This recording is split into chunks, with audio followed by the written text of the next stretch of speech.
everybody. Jim here in Akiba right now on this excessively windy and sunny day. We are about to head into probably the most well-known of the retro game stores here in Akihabara. It's Super Potato. Let's get inside and take a look.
Getting started in Super Potato now.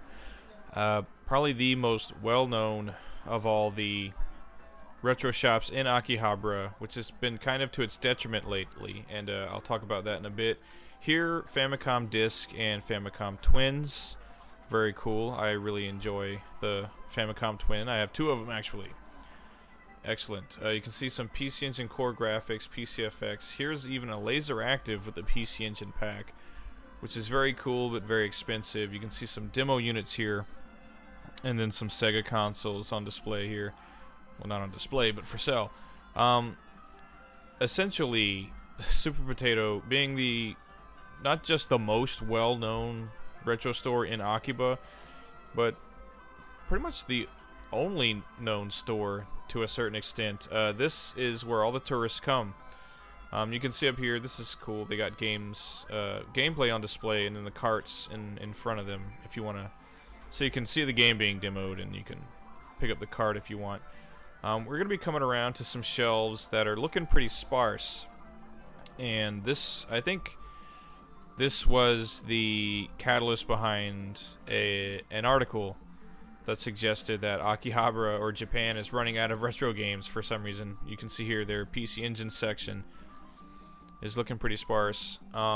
Really, it's affecting Super Potato because I think they're really a victim of their own publicity. Everyone who's ever visited Akihabara has made a video on Super Potato, and just this day when I was filming, it was the middle of the week, and there were plenty of tourists in there. So certain consoles have been hit harder than others. Ones that are really popular with import collectors, like the PC Engine, the Saturn, Dreamcast, Neo Geo, things that are a little harder to come by, I guess, outside of Japan, have been pretty much taken to the cleaners. You can see here they do still have a more than decent Famicom section. Plenty of boxed games here, but still not what it once was. But you see plenty of boxed games. They do adjust the prices based on the condition of the box, manual, and cartridge, so that's always nice. And then lots of loose carts. No shortage of loose carts anywhere, really. But as you can see, lots and lots of games. Pretty much anything you would want from the Kunio series, Rockman, a lot of the classic Nintendo stuff. You can see Ninja Ryu Kenden, all the Mario Brothers. So pretty good there. Here, the disk system area also pretty sparse now. It's been gone through by quite a number of people by the looks of it. So yeah, a lot of people coming into Super Potato, the, you know, I guess some people think of it as like kind of like a mecca of retro games here in Japan. But, you know, lots of people coming in, picking it clean, and not really knowing that just down the street they can go to Mandarake, they can go to Friends, they can go to Traders. There's actually numerous Traders locations in Akihabara. They can go to Retro Game. All of those stores are still extremely well stocked. If you watch any of the other videos in my Akihabara Game Shop series, you can see that. And especially if you watch any of the videos in my Hard Off series, you'll see that there's definitely not a retro game shortage in Japan by any stretch of the imagination. Just certain areas of the shelves in Super Potato are picked clean, just because a lot of people that come here aren't aware of other options, or they just don't know where they are, and maybe their Japanese isn't sharp enough to ask for directions. I've actually helped English speaking people in Akihabara who were there to shop for games. They'd been to Super Potato, and then they were kind of stuck, didn't know where else they were going to go. So I took them around to a couple of different locations, and they were really grateful for that. We were able to pick up some cool stuff. Here also you can see the Dreamcast section is kind of light. Dreamcast, obviously a very popular system with collectors, so it's always going to be, you know, flying off the shelves, I guess. So definitely some empty shelf space there. Coming around to the Mega Drive section. Mega Drive suffering as well, not quite as much as other systems. You can see some good titles here. Thunder Force, New Zealand Story. This I was considering picking up, about 15 bucks. Battle Golf for Yui. It's actually a golf RPG, which is a pretty cool concept. It was on an episode of Game Center CX, so looked pretty fun. Here at the Saturn section, this is one that's really suffering. Import Saturn collecting, I guess, is getting pretty popular because, oh, you can see the effects here.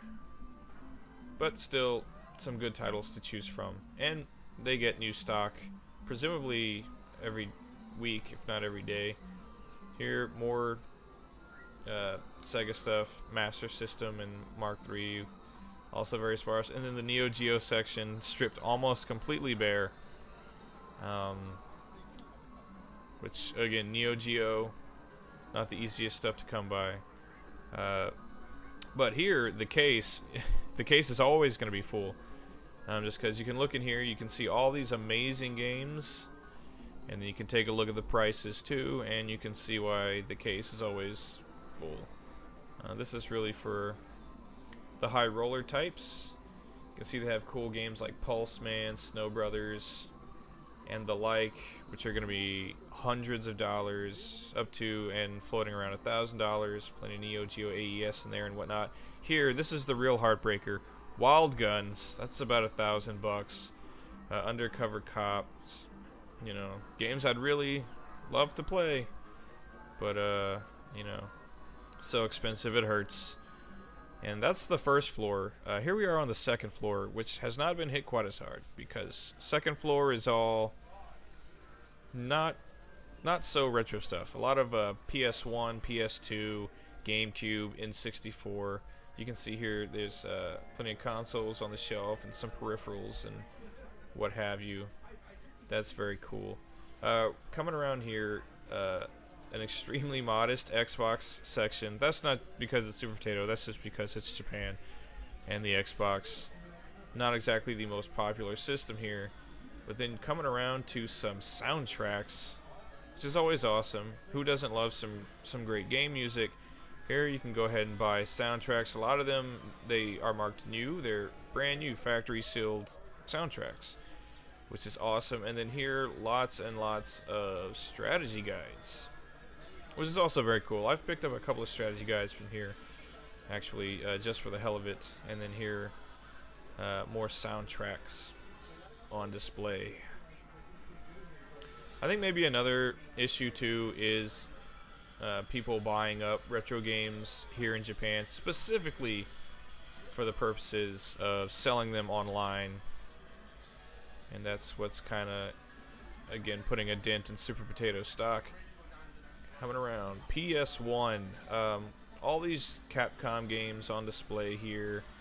Lots and lots of Rockman. You can see Rival Schools. I think JoJo's Bizarre Adventure. And then the Asuka games. Asuka 120%, which is a pretty awesome fighting series. See plenty of RPGs. Tenchu, plenty of action titles. So their PS1 section seemingly totally unaffected by the it seems like the first floor, where they keep pretty much all the really popular retro stuff, is just getting hit hard. And then the second floor, where they keep, you know, the less retro, I guess you could call it, more of the late 90s stuff, not really hit so hard. Huge selection of PS1 games to choose from, which again can be in part contributed to the fact that there are so many PS1 games in general. That library has, I think, literally thousands of games, so it's always going to be a well-stocked section. But as you can see here, every genre pretty well represented. Plenty of fighting games, action titles, even some shooters. No shortage of RPGs at all, which is, the PlayStation was an RPG machine. And then over here, PS2, which again, typically no shortage of PS2 games. Another system that had a massive library. So here you'll find it all. Again, fighting games, lots of RPGs, action titles, even some cool box sets up here. How about that? So PS2, that's a one good thing to remark. If you're a PlayStation enthusiast, they got you covered. And MSX right here. I'm interested in the MSX. I have not started collecting for it at all, though, because the MSX can definitely be a pretty pricey system to collect for. Here, more strategy guides. Very cool. These are more, I guess you want to say, more retro strategy guides. You can see their Final Fantasy III. Any number of others. I think I've picked up some Rockman strategy guides here. And playing cards and other fun little things there. N64, which is cool. Got some Zelda on TV. Plenty of loose carts and box games, as you can see. The Nintendo 64 also one system that still pretty well stocked in the store. And GameCube as well.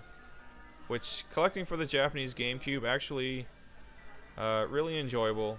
Actually got some pretty decent Japan exclusives for the GameCube. And I definitely love the GameCube cases as well. They're very compact. And then some Game Boy titles. But yeah, the second floor definitely not hit quite as hard as the first. And then no trip to Super Potato is complete without a stop into the little retro arcade on the top floor. Got Solid Snake chilling out. But here, they change the games pretty regularly. See here at this point, they got Wonder Boy, Street Fighter, Metal Slug, Final Fight. Just a whole lot of stuff to choose from. Even some Dodon Pachi right here. I'm a huge fan of the series. Tenchio Kurao 2, which is a really great Capcom beat 'em up. And some tabletop stuff. Just cool. Even some slot machines, which I don't think anyone ever screws with. Because why would you? Look at all these games you got to play. What is that? Dynamite Deca. Got some guys here playing some Puyo Puyo, which is always nice. Some Splatterhouse. Just lots and lots of stuff to play. Tennis, anyone? Tennis for two. Double Dragon, Bomberman, King of Fighters. Very cool little arcade up top. And then, as you can see, just tons of stuff to snack on. So, always fun dropping by the little arcade in Super Potato as we take a last look around and say goodbye to Solid Snake. that's pretty much it. So here are some parting words from yours truly.